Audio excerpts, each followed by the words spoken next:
in SportsCenter. I'm Chris Berman. Well, let's get straight to the action.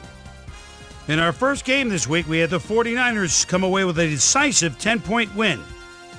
Corey Hall stepped it up this week and gave his team some added firepower for the win. Sean Bryson had over 50 yards receiving and helped his Lions beat the Cowboys. Way up in the northern plains in Minnesota, we had the Vikings stroll away with a 14-point win. Up in Seattle Stadium, we had the Seahawks get nipped by 3 points. In a long-standing AFC rivalry, we had the Dolphins win their 4th game of the year. Raiders, Chargers.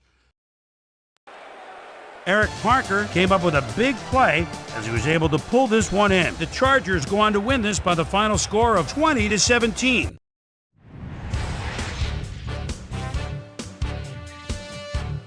The Bills erupted for 400-plus offensive yards in their victory at Ralph Wilson Stadium. The Bengals won on the road and will now head home to meet the Cowboys. Matt Bowen stepped it up this week and gave his team some added firepower for the win. Correll General Buckhalter had over 50 yards receiving and helped his Eagles beat the Ravens. By the coal mines of Pittsburgh, we had the Steelers get nipped by 3 points. Colts, Chiefs. Peyton Manning designed the end zone from the 11-yard line. And now stutter steps, goes across the middle. Beautiful pass, touchdown. The Colts win this one by the final score of 45-31. And in our final game, we had the Texans come away victorious. So let's change things up a bit and turn to a guy that's had his eye on the college game, and that's our own Mel Kiper Jr.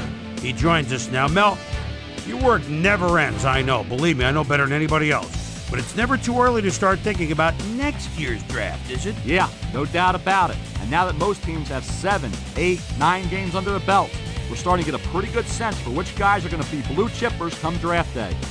Davidson is one guy I look at who's come a long way the past couple of years to be where he is now. 6'6", 347, out of Ohio State. And this is a guy that's very agile out there and has great leg drive. But what intrigues me is his versatility. I really feel he could play any position on the line, though he's without question best suited to play guard at the next level.